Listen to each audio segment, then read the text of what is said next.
여러분 안녕하세요. 박수경 박사입니다. 자, 이번 시간에는요. 배우자의 외도가 발생을 했고 외도가 다 정리가 되었는데도 계속 나의 마음속에 의심이 드는 그 심리에 대해서 강의를 해서 올려드리도록 하겠습니다. 배우자가 외도를 하면 표현되는 그런 감정은요. 굉장히 배우자에 대한 배신감, 분노, 그 화를 많이 내죠. 화를 넘어서 그 배신감에 의한 분노가 굉장히 크게 이제 발생을 하게 됩니다, 겉으로 보기에는요. 그런데 실제의 마음에는 굉장한 우울함과 자괴감 같은 것을 갖게 되고요. 예. 배우자가 외도를 정리하고 외도 문제가 해결되었다고 생각을 하지만 실제 마음에는 내 마음속에는 자괴감, 우울감, 자존감 하락 이런 것들이 이제 발생되는 상처가 생기다 보니까 이 상처로 인해서 그 배우자가 돌아왔어도 의심을 하게 되는 거죠. 예. 그러니까 어떻게 보면은 자존감이 회복을 하고 정상 심리로 가서 배우자가 돌아온 거에 대한 정상적인 판단을 할 수 있어야 되는데 정상적으로 판단할 수 있는 마음의 능력들이 좀 상실이 되었다. 그래서 돌아왔어도 더 의심을 하게 되는 거예요. 그래서 배우자가 외도를 정리하고 돌아왔는데 내 마음의 치료, 회복이 일어나지 않으면 계속 의심을 하게 되는 거죠. 예.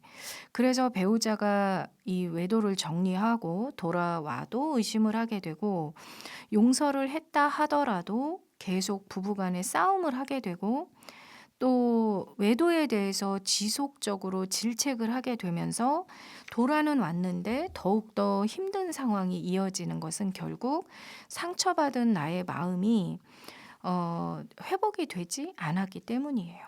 이런 상태로 이제 시간이 지나가게 되면 죽고 싶을 만큼 점점점 마음이 힘들어지기 시작합니다. 문제는요, 그렇게 힘들어 죽을 것 같은데 이 외도를 한 배우자는 그거에 대해서 전혀 모른다는 거예요. 이해가 되지도 않고요. 공감을 해주지도 않는 거죠. 내가 아무리 아프다고 해도요. 정말 내 아픔을 모르는 거예요. 나만 아픈 거예요. 그래서 나만 아프고 나만 계속 의심을 하게 되고 나만 힘든 상황에 놓여 있다. 이거는 내 마음에 깊은 상처가 발생이 되었다는 증거가 됩니다. 그래서 이때는 배우자가 돌아와서 아무리 잘해줘도 예, 아무리 최선을 다해서 노력을 해줘도 내 마음속에서는 계속 외도를 하고 있을 거다라는 의심을 하게 되고 내 마음속에서는 계속 더 큰 상처들이 이제 만들어지면서 그 부부 관계 개선을 하지 못하고 힘들게 이제 살아가게 되는 거죠. 그 과정을 통해서 외도를 한 배우자도 이제 점점 지쳐가게 되고 내가 어떠한 것을 하더라도 당신은 나를 믿어주지 않을 거다. 이런 이야기들을 이제 하시게 되죠. 이때 외도를 한 배우자는 꼭 아셔야 될 것이요. 내가 어떠한 노력을 해도 당신은 나를 믿어주지 않을 것이다. 이렇게 생각을 하시면 안 되고 이미 마음의 상처가 깊어졌기 때문에 마음의 상처가 치료되지 않으면 계속 의심을 하게 되면서 상처받은 배우자가 더 힘들어질 것이다. 이렇게 이해를 하셔야만 한다라는 거죠.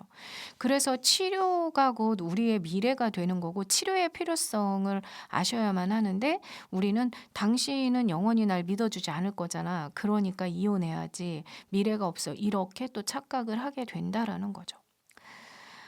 외도를 한 배우자는요, 우리가 상처받은 배우자들이 죽을 만큼 힘든 마음을 어림잡아 생각은 할 수 있어요. 그냥 이 정도로 힘들겠다. 그렇지만 실제로 내가 아픈 게 아니기 때문에 느낄 수는 없어요. 그래서 자신의 어떤 그런 고통은 그냥 자신의 문제인 거지 외도를 한 배우자가 그것을 알아차려서 뭐 나에게 어떻게 잘해 줘서 뭐 이렇게 되는 것은 아니에요. 결국은 외도를 한 배우자 때문에 내 마음에 엄청난 상처와 의심이 생기기는 했지만 그것은 내가 느끼는 감정인 거고 이미 느꼈기 때문에 치료를 하지 않으면 계속 그 상태에서 더 안 좋아진다라는 자기 인식이 좀 필요합니다. 예. 그래서 계속 의심이 간다거나 아니면은 배우자가 어떤 노력을 해도 난 좋아지지 않을 거야. 이렇게 생각을 하고 계시는 분이 있다면 자기 자신의 필요성을 또 느끼셔야만 하는 거죠. 그거에 대한 인식이 있어야만 하는 거죠. 배우자가 정리를 하고 용서를 해줬어요. 그렇게 용서를 하고 난 후에도 끊임없이 의심이 반복되고 그 다음에 외도의 장면에 대해서 내가 끊임없이 반복 질문을 하고 있다. 예. 그러면 이때는 상처를 준 배우자가 어떠한 대답을 해도 사실은 의미가 없어요. 오히려 상처받은 배우자한테 어, 이미 그 받은 상처 플러스 다른 의미가 적용이 되면서 더 큰 상처를 만들 뿐이에요. 예. 그리고 상처받은 배우자가 물어보는 의도에는 내가 원하는 대답이 있거든요. 근데 그 대답이 나오지 않으면 결국 싸움을 하면서 분노를 하게 되는 거죠. 예. 그러니까 그 대답을 상처받은 배우자가 그 대답을 듣고 싶어 하는 이유는 그거라도 들어야 내가 마음이 편안하기 때문이에요. 예.